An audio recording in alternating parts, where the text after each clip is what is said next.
Ladies, I'm so excited to be with you here today. What an honor.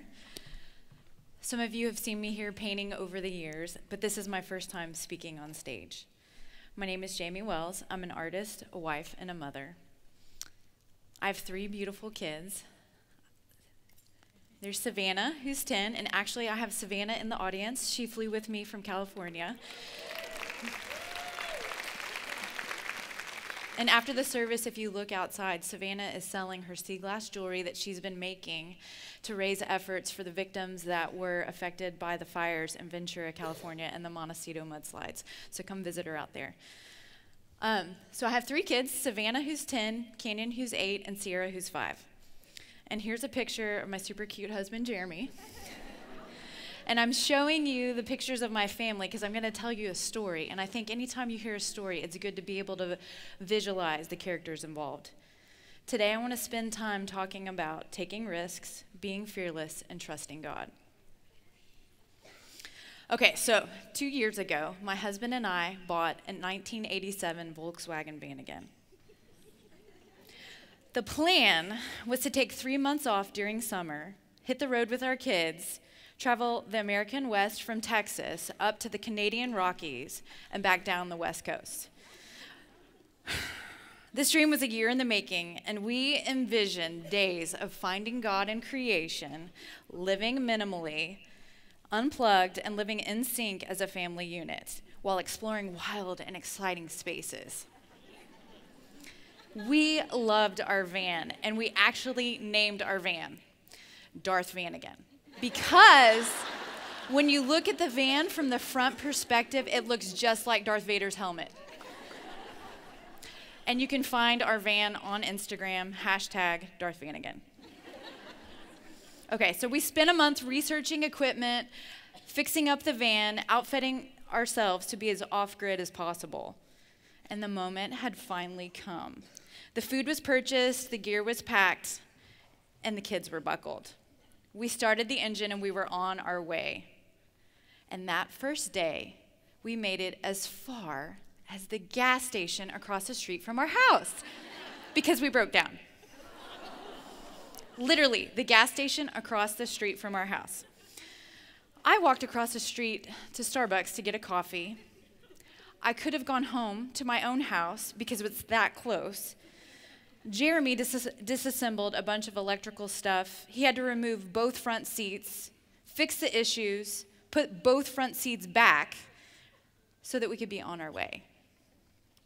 Maybe this time we would actually make it to the freeway.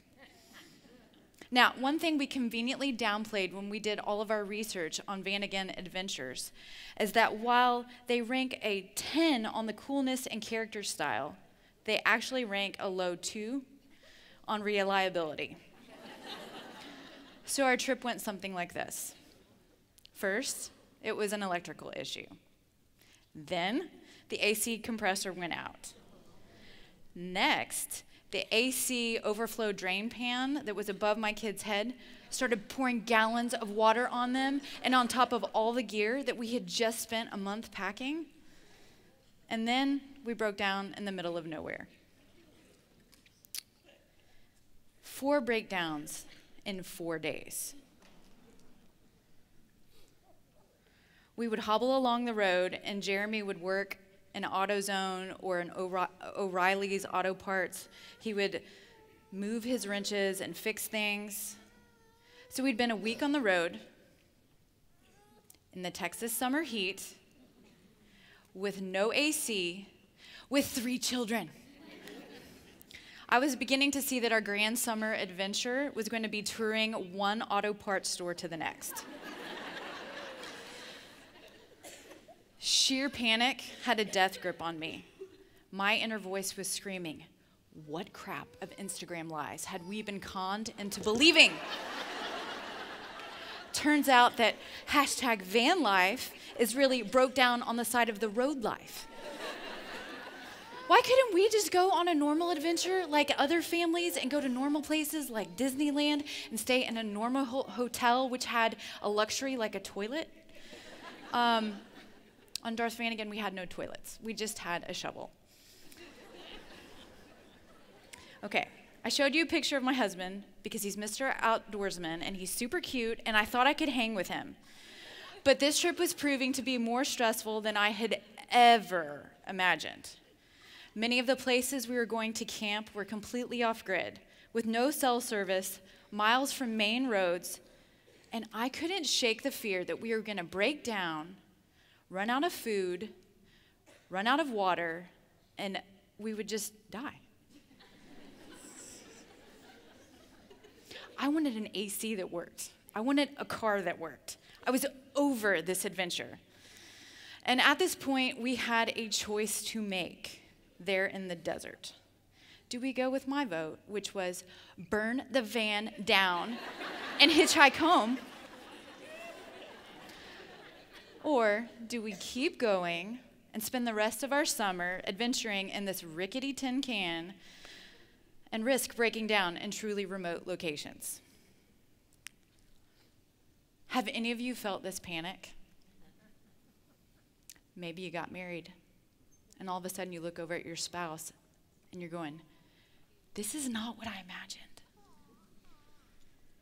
Or maybe you're like me, and you're in the throes of raising little children, and you're losing your ever-loving mind, and you're thinking, this is not what I signed up for.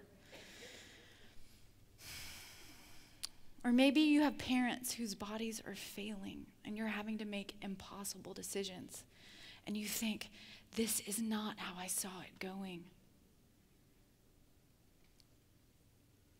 Ladies, I don't know when it was that I became so unrealistic and naive. Somewhere in my faith journey, I picked up the false belief that if I tried my best to follow Jesus, that he was going to sprinkle his magic pixie dust on my head and I would be encased in a bubble and I would transcend life's chaos unscathed. What a lie. Instead, what I have found is that adversity, struggle, and pain are inescapable other side of this coin we call life. We try everything in our power to control which side that coin lands on. But true control is ultimately an illusion. You see, I was living a life with unrealized threads of religious moralism. It was motivating my decisions that would set me up for failure later. I was unconsciously believing that if I do good, I will get good. Well, how do I process when bad things happen, even when I'm loving and serving God? The problem is that living life this way keeps me in control, keeps me the God of my outcomes. Biblical mystery is this: God is creator, sustainer, and lover. And in that love, he releases control to us for our choices. But in this life, we will never fully understand the meaning of suffering and evil. But we can understand what the meaning isn't. It isn't that God doesn't care or isn't concerned. Otherwise, he would never have sent his son. My fear was driven by my inability to control my outcomes. Our van and our trip was becoming a giant lesson in walking in faith.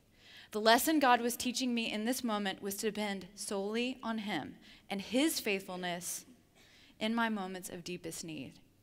I was led to this passage in Isaiah 41:10. Fear not, for I am with you. Be not dismayed, for I am your God. I will strengthen you. I will help you. I will uphold you with my righteous right hand. Ladies, these words are not platitudes. They became the oxygen to my soul and were only truly discovered when I was hyperventilating from pain. You see, about a year ago, my entire family came down with the flu. And if you have multiple kids, you know the drill. First one kid gets it, and then it just gets passed down the line despite your best efforts to quarantine and kill all the germs. Everyone got it, and our littlest one, Sierra, who's 4 at the time, was the last one to get it. Now, when she hit the 2-week mark, we decided to take her to the doctor. She'd had a high fever. She'd been crazy lethargic. She wasn't hungry. We were keeping her hydrated, and she was peeing a lot. The doctor looked her over, and I'm telling you a little tidbit here. He did not order blood work. Keep a mental note of that. He said he thought it was just the bad flu and to keep an eye on her. Okay. Well, 2 days later, I woke up next to her, and she was barely breathing. I picked up my baby in my arms, and I took her as fast as we could to the ER. I walked in the doors. They didn't ask me my name. They didn't ask one question. They took her straight from me to the back, started working on her vitals, and ordered a medical transport to a children's hospital downtown. The doctor there told me that Sierra was in something called DKA, diabetic ketoacidosis, and that it was not looking good. I looked at her and I said, "My daughter's not a diabetic." And she looked me in the eyes and said, "I'm sorry, she is now." Now, Google told me that DKA was the most likely time that a child with diabetes would die, and this was a serious medical emergency. We spent a few days in the ICU and another week in the children's hospital, where we had a crash course in learning to become our daughter's pancreas. She was given the diagnosis as a type 1 diabetic. We created spreadsheets to calculate how much insulin to give her anytime food or drink passed by her lips. We learned how to pull and administer shots, so many shots. That's how many shots my baby has to give for 1 month of survival. We were given a backpack of life-sustaining gear, insulins, needles, lancets, blood glucose meters, a glucagon kit, sugar, Bluetooth monitoring devices.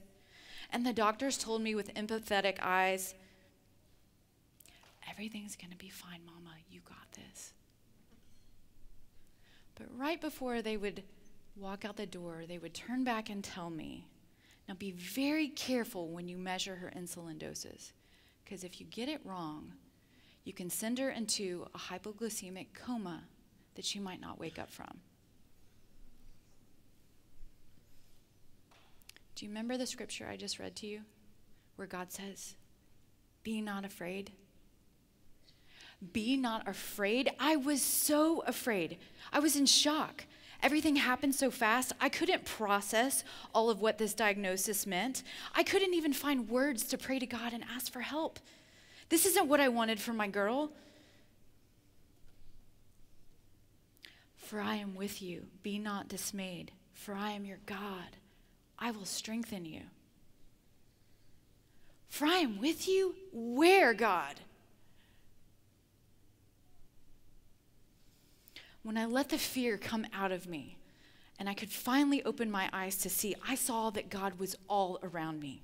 He was with the doctors who helped bring back my daughter from death. God was with me through the many friends who brought comfort to my weak and weary soul. He was with me through my husband, who repeatedly reminded me of God's goodness despite our present difficulties.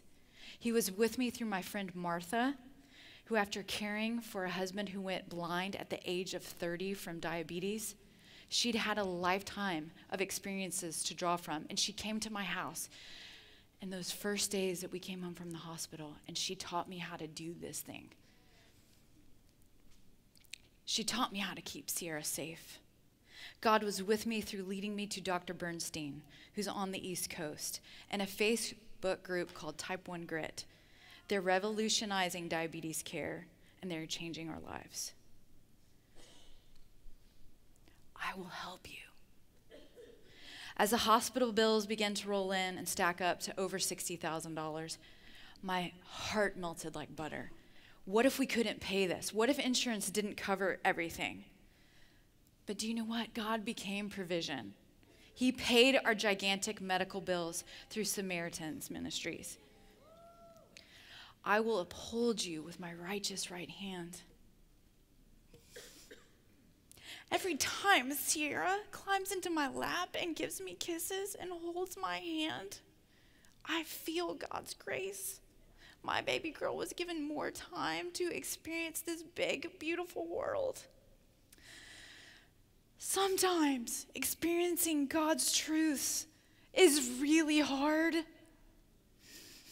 And apparently he still had more to teach us.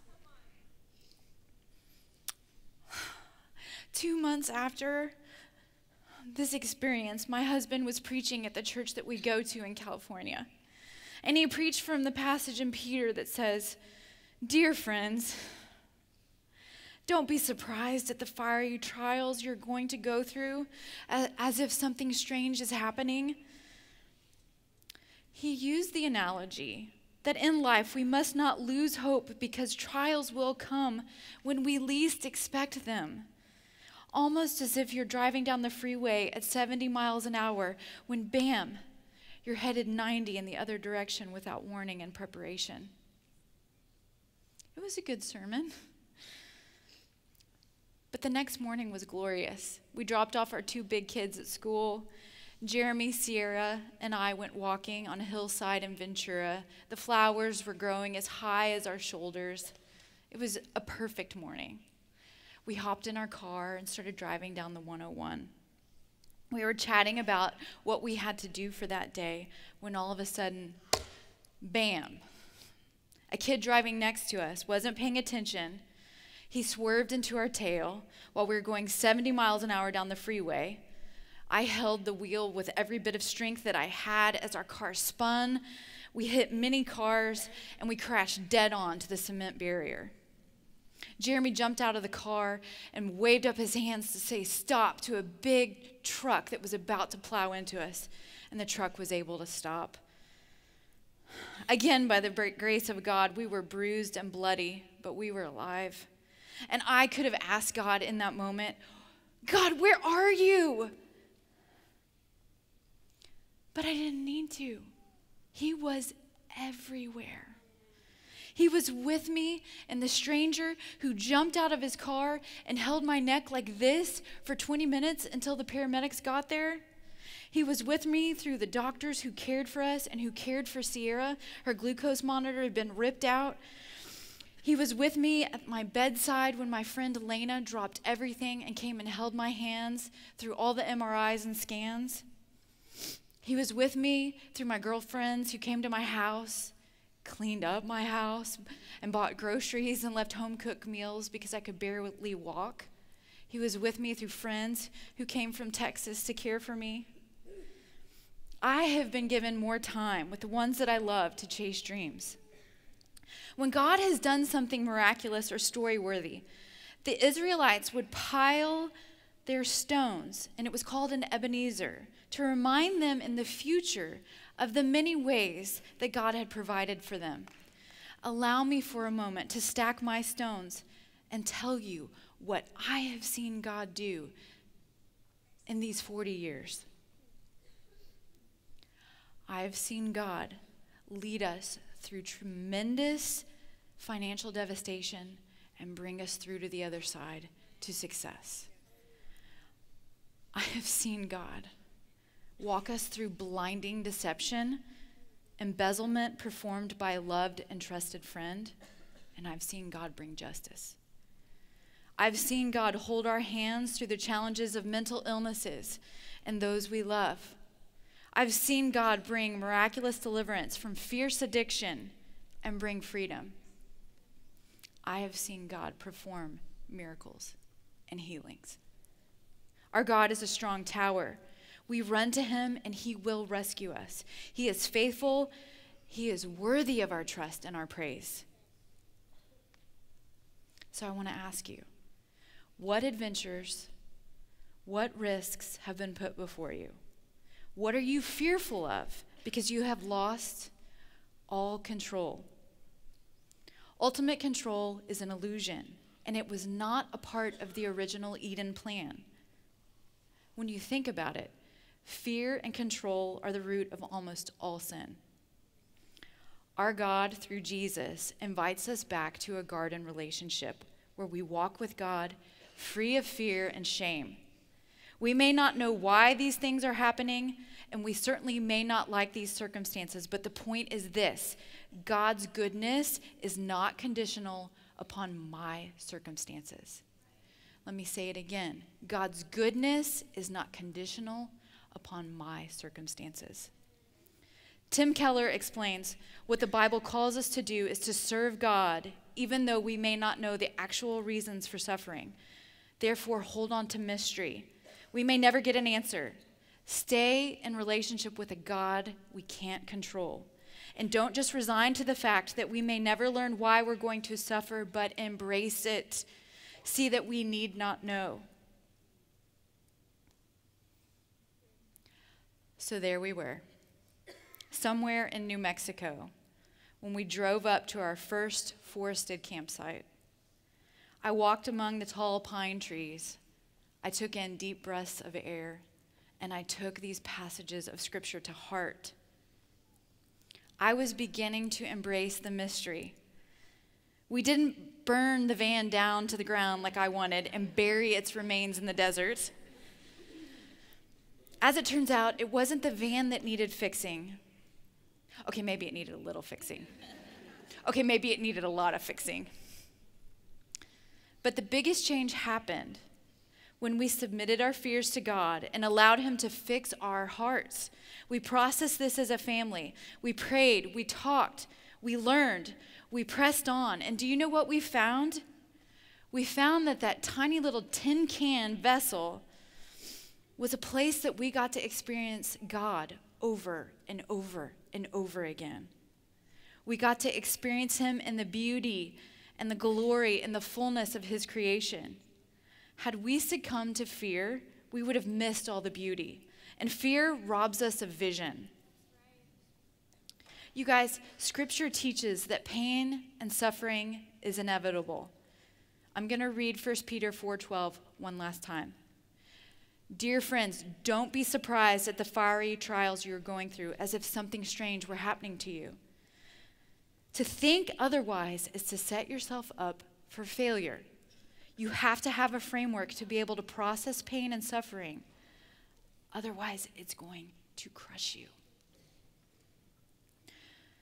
God invites us into a bigger perspective, one where all your joy is found not in your circumstances, but is rooted deeply in Him. Ladies, please don't be naive like I was. Expect adversity and hardship, but learn to embrace the mystery of God within it. Theologian Michael Green wisely tells us, the God of the gospel is the only God. He doesn't just write us a book on the problem of pain and suffering and evil and send it down and say, well, here's what that means. The God of the gospel is the only God who comes down and shares in the forsakenness we feel in this universe gone wrong. It has taken a while, but I have learned that the goal is not to live a life insulated from pain. The goal is to live a life with a God that will never forsake us. He is going to walk with us in our pain. So live fully with your Maker, looking to Him to help and guide you, and enjoy Him. Enjoy the people around you, friends and strangers alike, because this life we've all been given is pure gift. Thank you.